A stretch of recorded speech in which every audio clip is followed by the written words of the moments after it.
Welcome to CalRTA's short tutorials. My name is Sue Breyer, and today I'll be taking you through Newsletter Tips number 2, the second in a 3-part series designed especially for new and veteran CalRTA Division newsletter editors. Today I'll be discussing the use of color in your newsletter and presenting a number of different text options available to you in composing your division newsletter.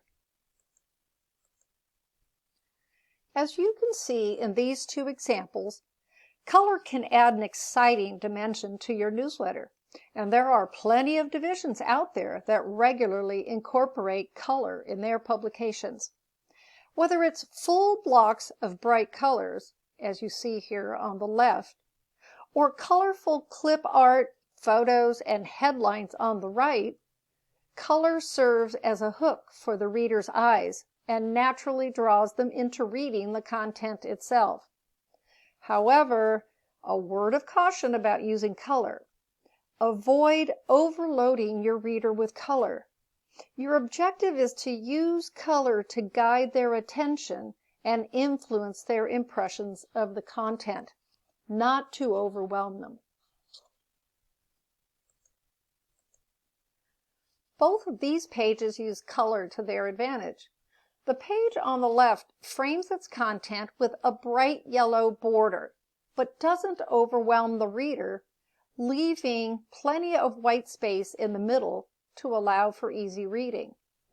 Colorful clip art along the side adds to the page's travel theme. The page on the right has adopted an eye-catching bright blue and gold color scheme, with each colored content box presenting a different topic of information. The white border and the 3D announcement down at the bottom break up the pattern of blue and gold. Just as a long-winded guest speaker can lose their audience's attention, so too can long drawn-out articles in a newsletter. Newsletters are not newspapers, so the shorter format calls for shorter articles. Whenever you can, break up longer topics into a series of shorter articles, each with its own headline and text box. Break up your text with colorful images or clip art, and use bold, colorful headlines to catch the reader's eye. You can always add hyperlinks to allow readers to access additional information without having to include it in your article. Also, avoid continuing your articles on a later page, as this can sometimes confuse your reader and make it difficult to locate. To err on the side of caution, begin and end your articles on the same page.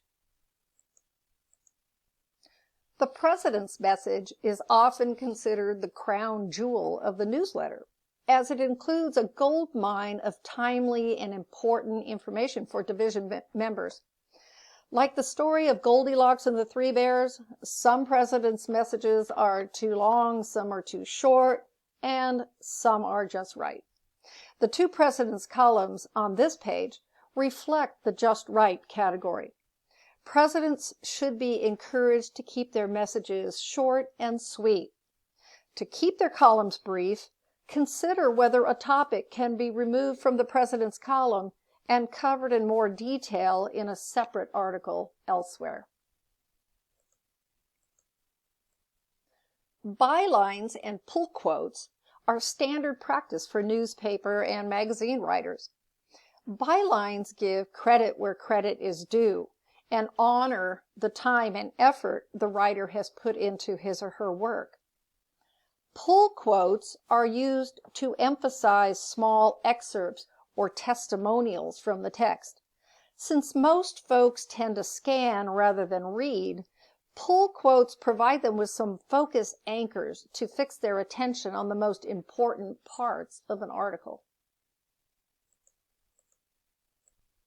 Sometimes you have no choice but to run a detailed full-page article in your newsletter.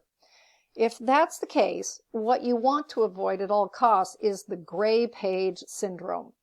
Lots and lots of black text on a white background, At first glance, it simply looks gray, like the page on the left.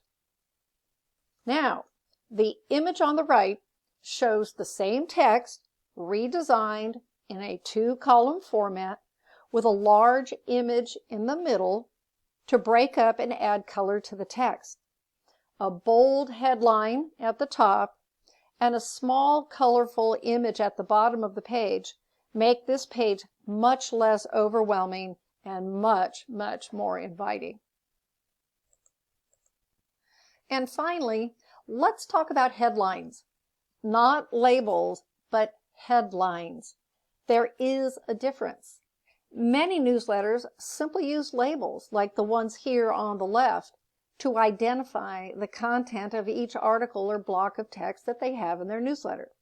Now, contrast these labels with these action-oriented headlines.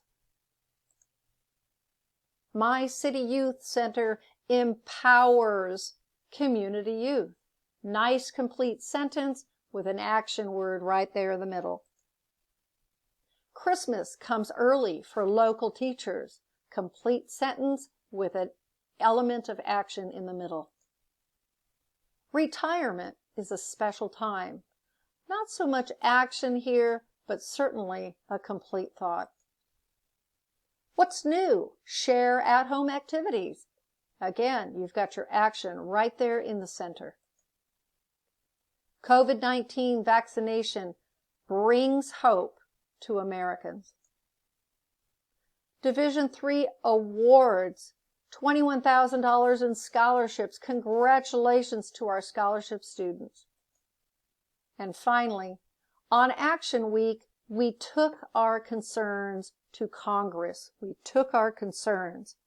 Sometimes labels are appropriate, but for articles including the president's message, headlines draw the reader in and make them want to read more.